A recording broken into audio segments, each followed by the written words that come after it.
رب العالمین والصلاة والسلام علی حبیبہ محمد وآلہ وصحبہ اجمعین۔ اعوذ باللہ من الشیطان الرجیم، بسم اللہ الرحمن الرحیم۔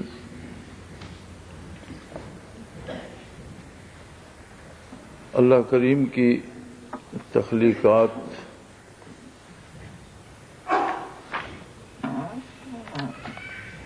اپنے اندر کئی ایک جہان آباد رکھتی ہیں۔ بظاہر نظر آنے والی ایک چیز ہوتی ہے، لیکن اس کے اندر کتنے جہان آباد ہوتے ہیں، یہ دیکھنے کے لیے ظاہری آنکھ کے علاوہ بہت سے علوم کی ضرورت پڑتی ہے، بہت کچھ جاننا اور سیکھنا پڑتا ہے۔ ہم عبارت پڑھتے ہیں، اس میں الفاظ ہوتے ہیں، لیکن شاید ان الفاظ سے ہمارا کوئی مقصد پورا نہیں ہوتا۔ ان الفاظ کے اندر ایک جہان ہوتا ہے معنی کا، جو اس عبارت کے مفاہیم ہم تک پہنچاتا ہے۔ پھر مختلف لوگ ایک ہی بات کو مختلف الفاظ میں بیان کرتے ہیں، وہی بات اکھڑ پن سے بھی بیان ہوتی ہے، وہی بات نرم انداز سے بھی بیان ہوتی ہے، اور وہی بات ادبی لحاظ سے ایک بہترین جملے اور فکرے میں آ جاتی ہے، اور اسی بات کا ایک خوبصورت شعر بھی بن جاتا ہے۔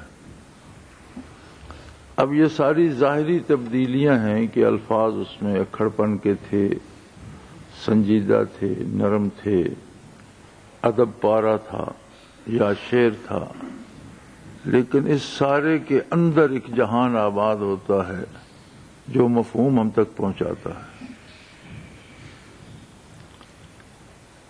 آپ کسی بھی چیز کو لے لیں، ایک پھل ہم کھاتے ہیں، اس کے اندر کتنے جہان ہیں، درخت کا اگنا، بیج سے اگنا، بننا، پھل کا لگنا، پھر پھل کے اثرات، مختلف لوگوں کے وجود پہ اس کے مختلف اثرات مرتب ہوتے ہیں۔ ایک شخص کو ایک ہی پھل فائدہ دیتا ہے، دوسرے کو وہی نقصان دیتا ہے۔ کسی چیز کے اندر آپ اتریں تو اس میں الگ ایک جہان آباد ہوتا ہے۔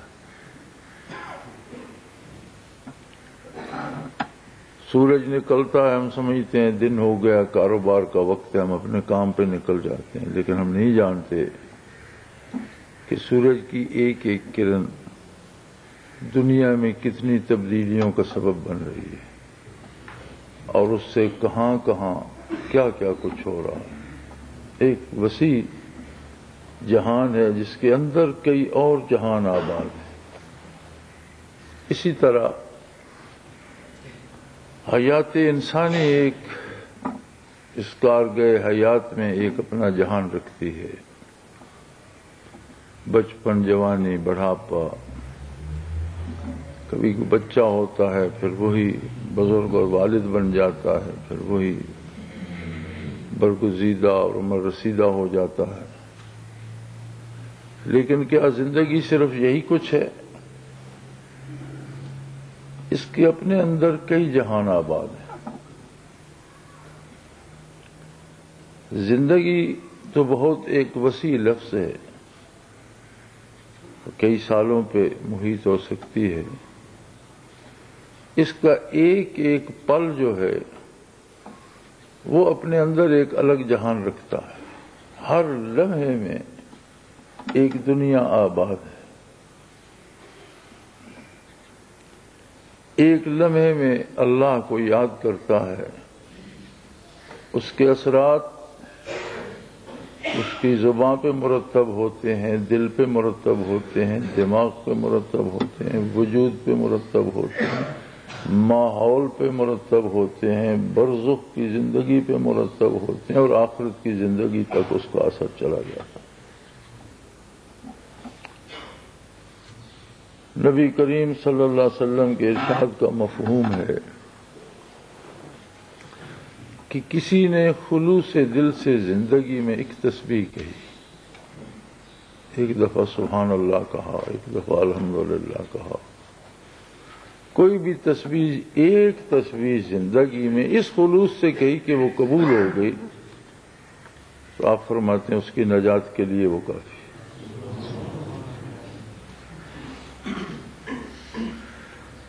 لیکن یہ وہی تسبیح ہے جو اس کے اندر جو جہان اور دنیا آباد ہے اس کے مطابق کہی جائے۔ ہم زندگی بھر تسبیحات کہتے ہیں، تلاوت کرتے ہیں، عبادت کرتے ہیں، ذکر کرتے ہیں، اور پھر ہمیں اپنی نجات کا یقین نہیں ہوتا۔ کیوں نہیں ہوتا؟ شاید اس لیے کہ ہم جو عبارات ہیں، جو الفاظ ہیں، جو اعمال ظاہری ہیں، ان میں منہمک رہتے ہیں، اس کے اندر جو جہان ہے اس میں کبھی ڈوبے ہی نہیں ہم، اس میں کبھی گئے نہیں، اس کی سیر نہیں کی، اس کو دیکھا نہیں۔ ہم اس میں جاتے، اس کو دیکھتے،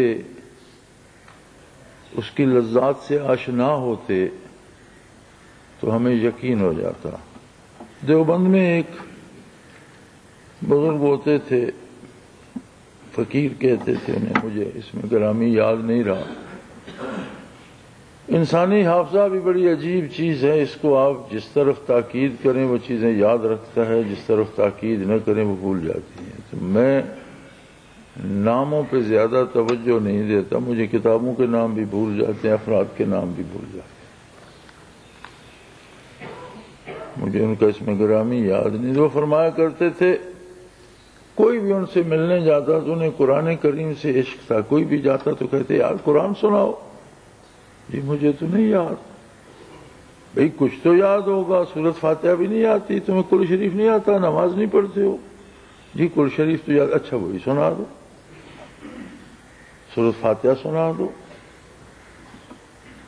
تو ایک دفعہ کسی نے پوچھا کہ حضرت جو بھی آتا ہے آپ فرمائش کرتے ہیں قرآن سناؤ، کہنے لگے بھائی ہم تو مریں گے، قبر میں جائیں گے، وہاں حوریں آئیں گی، ہم پوچھیں گے بھی قرآن آتا ہے تو سنو، نہیں تو جاؤ۔ جب آپ ایک آدمی کا اپنا فلسفہ حیات جس پر اسے یقین ہے وہ دیکھیں کہ اب اس بزرگ کو یہ اعتماد ہے کہ مجھے قبر میں جانا ہے، میری قبر میں حوریں آئیں گی، میری خدمت کے لیے آئیں گی، مجھے تو نہیں چاہیے بھائی، میں تو پوچھوں گا بھی قرآن آتا ہے تو سناؤ، نہیں آتا تو جاؤ۔ لیکن عرض کرنے کا مقصد یہ ہے کہ انہیں اپنے انجام پہ یقین کتنا ہے۔ کیوں سنتے تھے بار بار قرآن؟ قرآن کریم دنیا کی وہ عظیم کتاب ہے جس کے ایک ایک لفظ کے اندر کئی جہان آباد ہیں۔ 1400 سال میں اہل علم کے مطابق کم و بیش 2.5 لاکھ تفاسیر طبع ہوئی ہیں،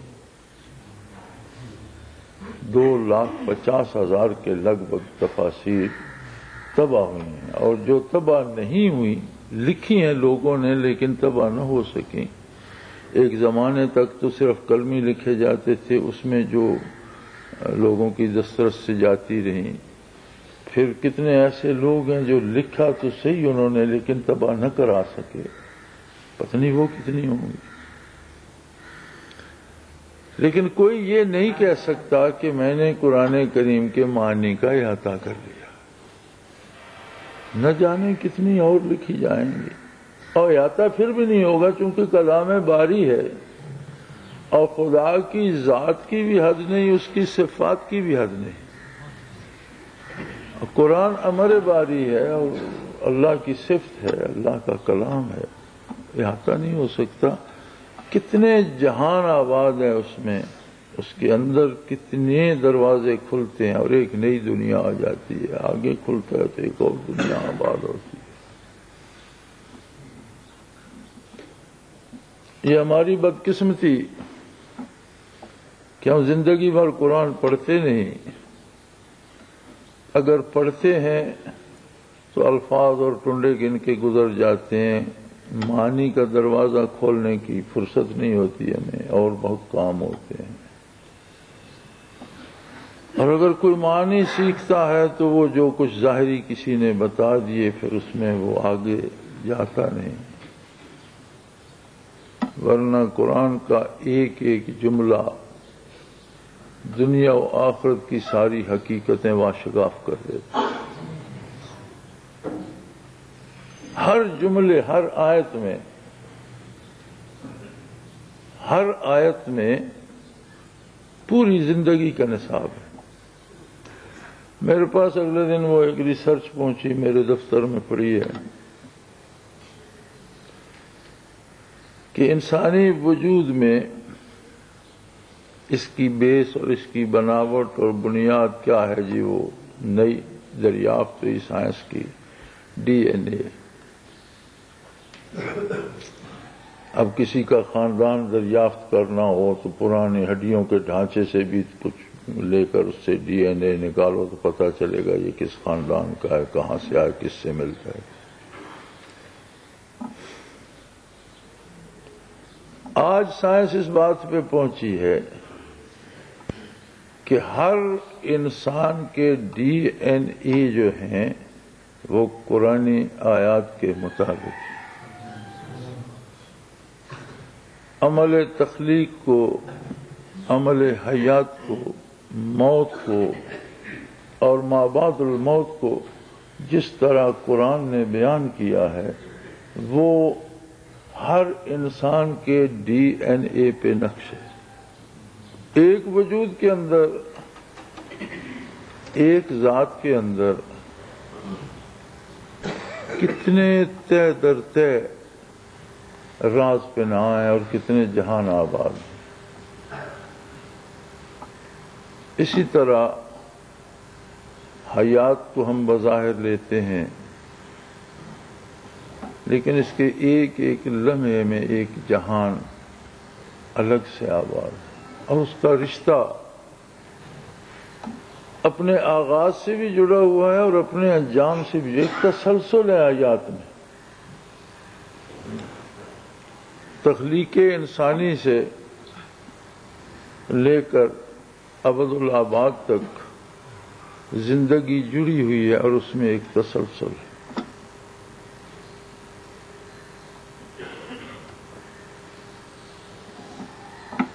ارواح تخلیق کی گئیں، عالم خلق میں تھیں، تو ان پر سوال کیا، لست بربکم،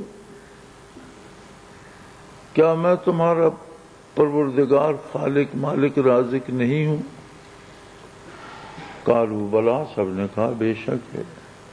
تو فرمایا اب یہ بات یاد رکھنا،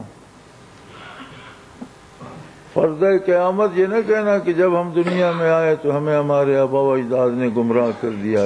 اس کا مطلب ہے کہ اللہ کریم نے فضول سوال نہیں کیا۔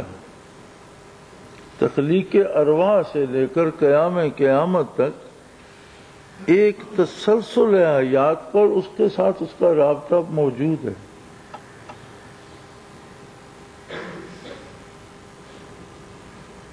اب اس میں اگر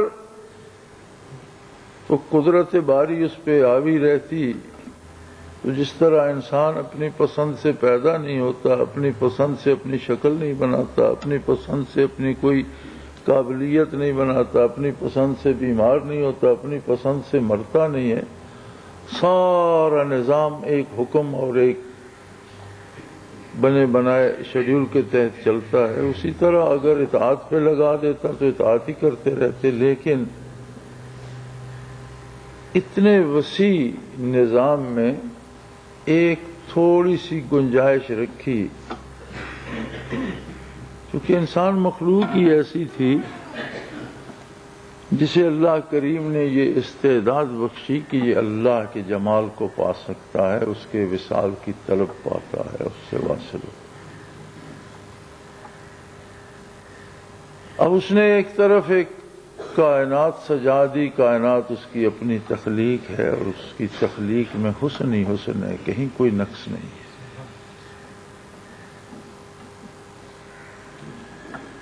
طب کا ایک اصول ہے کہ دنیا میں کوئی چیز زہر نہیں ہے۔ طب کا فارمولہ یہ ہے کہ ہر چیز کی غذا کی ایک حد ہے، اس حد سے گزر جائیں تو وہی چیز زہر بن جاتی ہے۔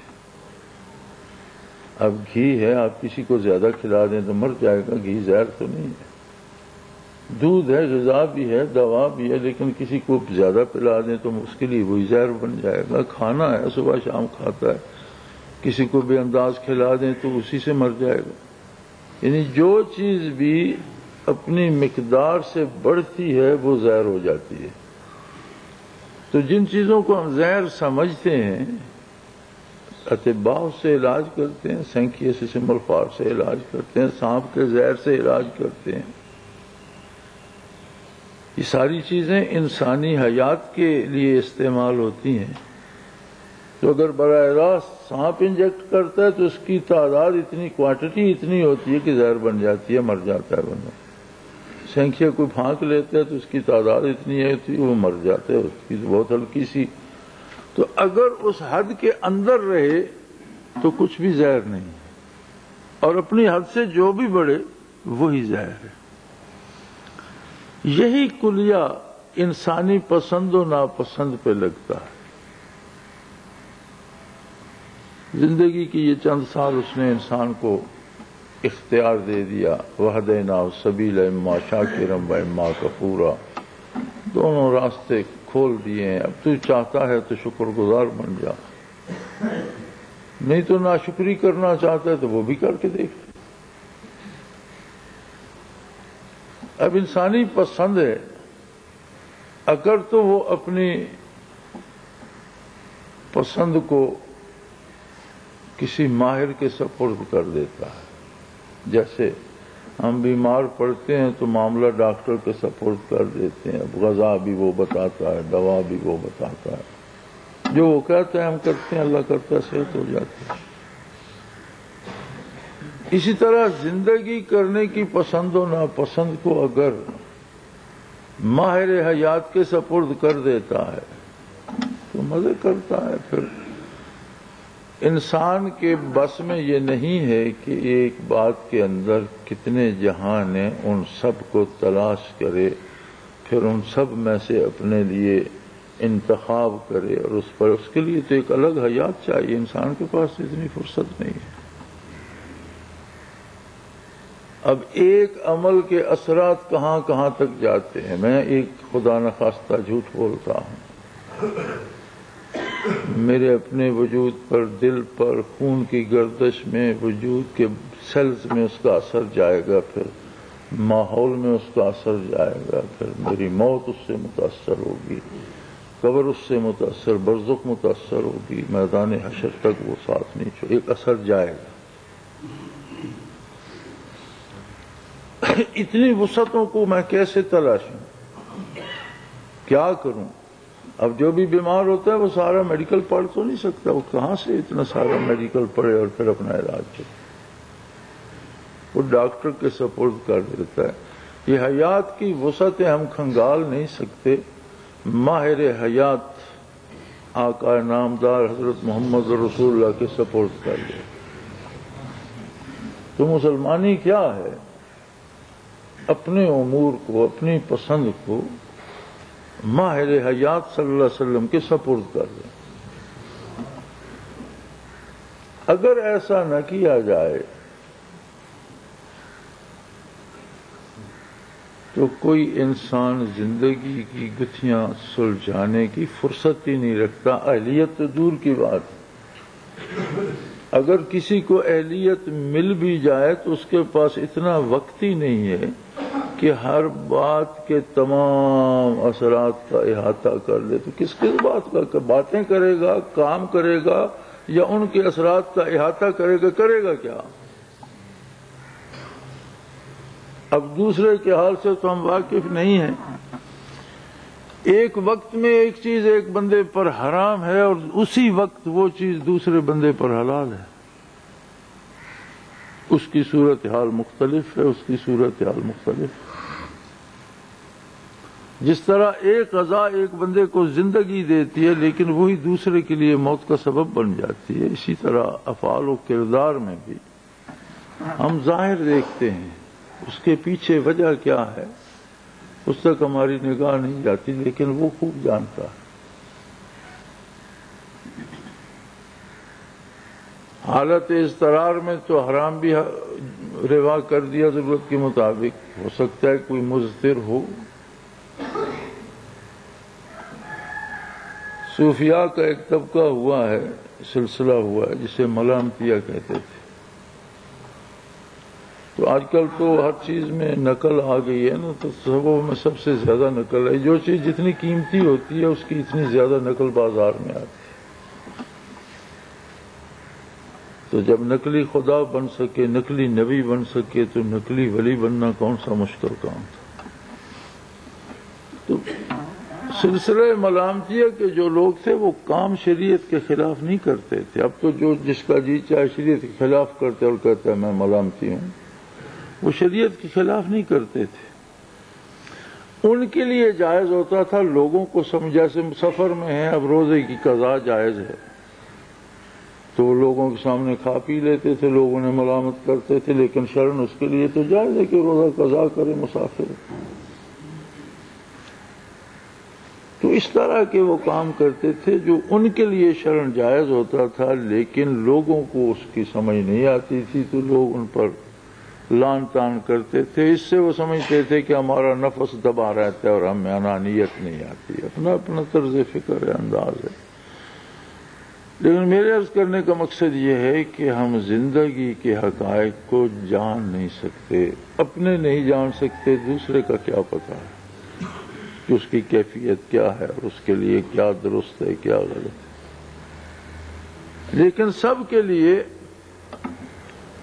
سب سے آسان، سب سے محفوظ راستہ ہے کہ اپنی پسند و ناپسند کو درمیان سے نکال لے. جو اللہ کا حبیب صلی اللہ علیہ وسلم پسند فرمائے وہ ٹھیک ہے، جو آپ ناپسند فرمائے وہ بھی ٹھیک ہے.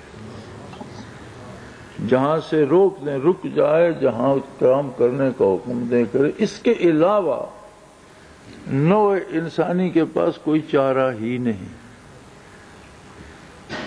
ممکن ہی نہیں ہے کہ کوئی بندہ اپنے تمام فیصلے حق کے مطابق کر سکے، اس لیے کہ ہر فیصلے کی اتنی وجوہات ہوتی ہیں اور اس کے اندر اتنے اور جہان آباد ہوتے ہیں جن میں سے گزرنا اور اس کے اسباب کو تلاش کرنا اور نتیجے تک پہنچنا یہ مشکل ہے. ایک جملے کے اثرات کہاں تک جاتے ہیں؟ فرمایا حضور صلی اللہ علیہ وسلم نے کہ ایک تسبیح اگر قبول ہوگی تو نجات کے لیے کافی. ایک دفعہ آپ صلی اللہ علیہ وآلہ وسلم نے فرمایا کہ جو لوگ بدر میں شریک تھے جنت ان کا حق بن گئی، اس کے بعد خواہ وہ کچھ بھی کریں. سائل نے عرض کی یا رسول اللہ برائی کریں، چوری کریں یا کفر کریں؟ فرمایا کچھ بھی کریں جنت ان کا حق بن گئی.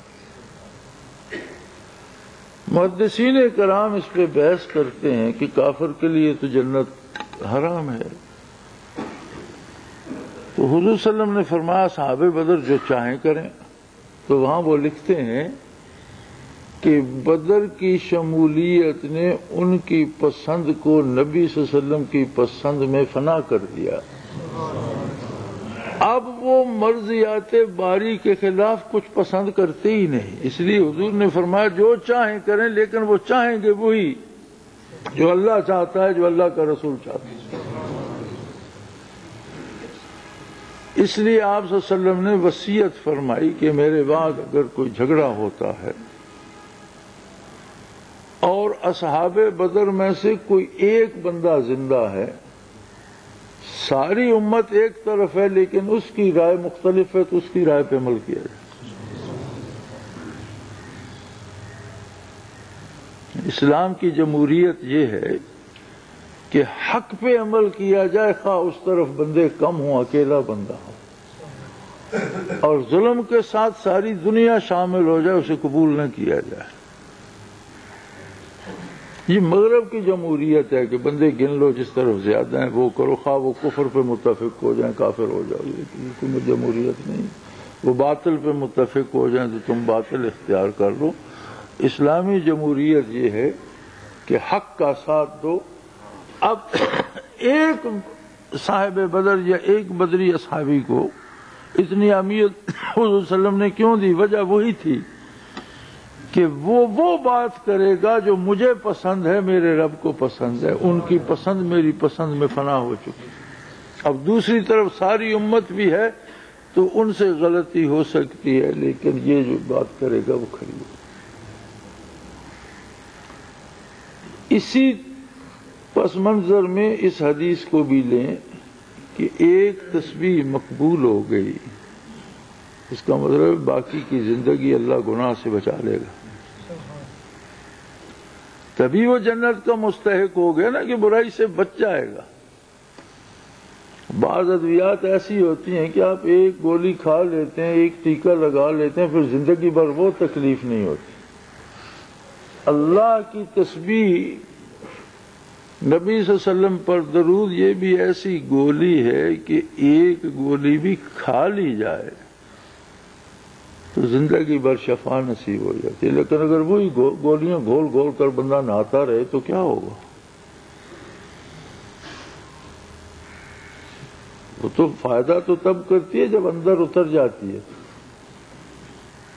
لیکن ایسی ہزاروں گولیاں ٹب میں گھول کر آپ نہاتے نہیں تو اس سے کیا ہوگا؟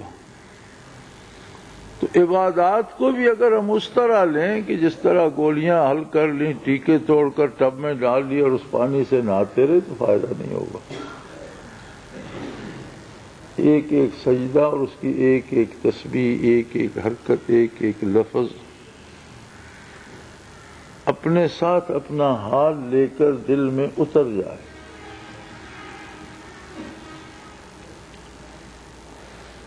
اب دل میں کیسے اترے؟ دل خود خواب سے بیدار ہو، دل خود ہوش میں ہو، دل خود زندہ ہو تو دل میں اترے۔ اب دل ہی بے ہوش ہو، بے خبر ہو تو دل میں اترنا کیسا؟ اسی دل کو جگانے کے لیے یہ محنت کی جاتی ہے۔ الا بذکر اللہ تطمئن القلوب، کہ دلوں کا اطمینان ذکر الہی میں ہے۔ یہاں بھی نصف صدی میں نے بہت کچھ دیکھا ہے۔ عجیب بات ہے کہ بعض لوگ امرت سے مر جاتے ہیں۔ موت کی جو لائف سیونگ ڈرگ ہے، زندگی بچانے والی دوا، لوگ اس سے بھی مر جاتے ہیں۔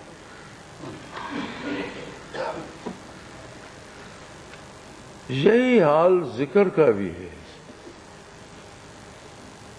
ذکر اس لیے کیا جاتا ہے کہ بندے کو اپنی حیثیت کا پتہ چل جائے اور عظمت الہی سامنے آ جائے اور وہ سمجھے کہ میں کچھ نہیں ہوں۔ کائنات کا ایک ایک ذرہ اپنے اندر اتنے راز رکھتا ہے جو میری سمجھ میں نہیں آتے۔ میں کائنات کو کیسے سمجھوں، کائنات کے خالق کو کیسے سمجھوں؟ میری سمجھ سے بات باہر ہے۔ میرے لیے یہی کافی ہے کہ سر تسلیم خم ہے جو مزاج یار میں آئے۔ ذکر کا معنی تو یہ ہے کہ حضرت خالد بن الولید جب سے مسلمان ہوئے، نبی کریم صلی اللہ علیہ وسلم نے انہیں سیف اللہ کا خطاب عطا فرمایا اور 128 جنگوں میں قبول اسلام کے بعد حصہ لیا اور کسی میں شکست نہیں کھائی۔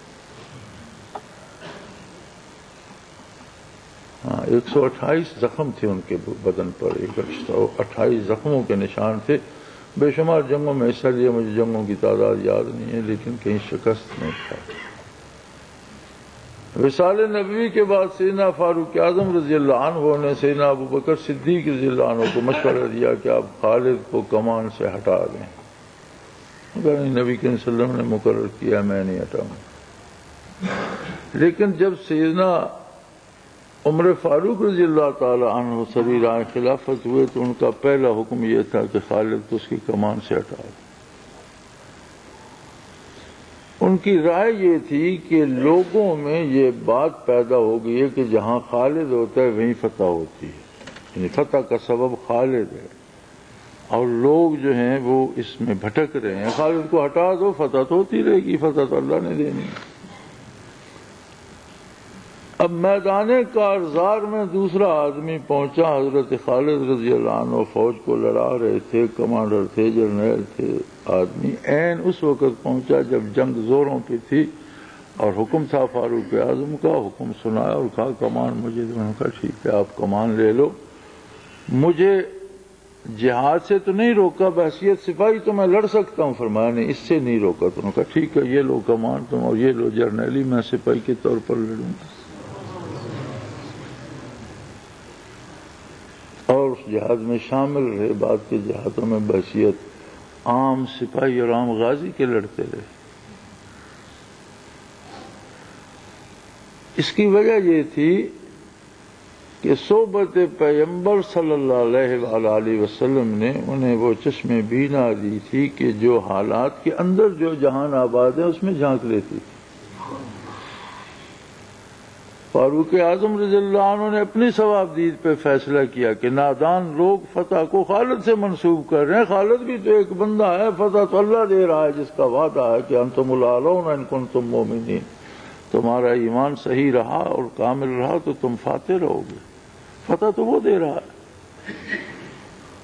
اور حضرت خالد رضی اللہ عنہ کا بھی قلب بیدار تھا اور نگاہ دور تک تھی، ان کے لیے جرنیل ہونا یا سپاہی ہونا کوئی حیثیت نہیں رکھتا تھا، ان کے لیے تو تعمیل ارشاد کی حیثیت۔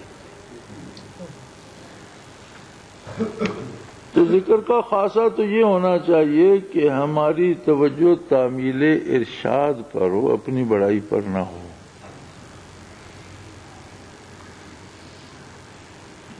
تو زندگی میں ہماری ضرورتیں بھی موجود ہیں، ابلیس بھی ہے، ہمارے اندر ہمارا نفس موجود ہے، یہ عجیب عجیب شرارتیں کرتے ہیں اور کرتے رہیں گے تا دم واپسی حتیٰ جاتی عقل یقین، جب تک آنکھ بند نہیں ہو جاتی تب تک یہ کرتے رہیں گے۔ ایک مقابلے کا نام زندگی ہے۔ جس طرح ظاہری زندگی میں صحت اور بیماری، بھوک اور فراخ ایک مقابلہ ہے، ایک جد و جہد ہے، ایک لڑائی ہے، ایک جنگ ہے جو ہم ہر وقت کر رہے ہیں اپنی ضرورتیں پوری کرنے کے لیے، اسی طرح ایمانیات، عبادات بھی ایک جنگ ہے جس میں شیطان بھی مخالف لڑ رہا ہے، خود اپنا نفس فرار چاہتا ہے، لیکن ایک تعلق ہے، ایک رشتہ ہے اللہ سے، اللہ کے نبی صلی اللہ علیہ وسلم سے، جس کے آسرے، جس کے سہارے پہ ہم انہیں رونتے کچلتے آگے بڑھتے جا رہے ہیں۔ اگر یہ تعلق کمزور پڑ جائے گا تو انسان خود کچھ بھی نہیں کر پائے گا اور پھر اس کا شکار ہو جائے گا۔ تو ذکر الہی اگرچہ زندگی بچانے کی دوا ہے، لیکن میں سمجھتا ہوں بڑا بد نصیب ہے وہ جو زندگی بچانے کی دوا سے مر جاتا ہے، اس سے بڑی بد نصیبی کیا ہوگی۔ اس میں بھی اگر انانیت آ گئی تو یہ تو انانیت کو ختم کر کے عظمت الہی کو سمجھنے کی بات تھی۔ تو میرے بھائی یہ زندگی اپنے اندر کئی جہان رکھتی ہے، موت کی اپنی حقیقتیں ہیں، برزخ کے اپنے جہان ہیں، آخرت کی اپنی زندگی ہے، لیکن سب سے آسان نسخہ یہ ہے کہ دامان رسالت پناہی علی صاحب الصلاۃ والسلام سے وابستہ ہو جاؤ۔ جو وہاں وابستہ کر دے وہی عالم بھی ہے، وہی پیر بھی ہے، وہی استاد بھی ہے۔ اور جو اللہ اور اللہ کے رسول کے درمیان آ جائے اور اپنی اہمیت پہ اصرار کرے، وہ سمجھ لو کہ شیطان ہے، انسانی زندگیاں تباہ کرنا چاہتا ہے۔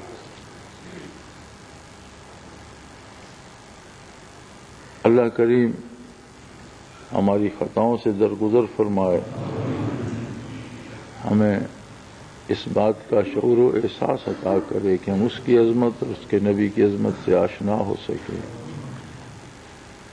اور ان کے دامان رحمت سے ہمیں وابستہ کر دے زندگی میں، موت میں، ما بعد الموت۔ وآخر دعوانا الحمدللہ رب العالمین۔ ما بغضبک ولا تهلكنا بعذابک اللهم ربنا لا تسلط علينا من لا يرحمنا ولينا في سفرنا اللهم ربنا سهل لنا امورنا كلها في ديننا ودنيانا اللهم رب يسر ولا تعسر وترحم اللهم ربنا نور قلوبنا بنور المعرفة والإيمان اللهم ارزقنا اتباع نبيك صلى الله عليه وسلم واتباع خلفاء الراشدين المهديين اللهم ربنا عليك توكلنا وإليك أنبنا وإليك المصير أنت ولينا في سفرنا وحضرنا في مالنا وأهلنا أنت ولينا في الدنيا والآخرة توفنا مسلمين وألحقنا بالصالحين اللهم انصر الإسلام والمسلمين اللهم اجعل عساكر المسلمين إنك على كل شيء قدير وصلى الله تعالى على حبيبه محمد وآله وسلم برحمتك يا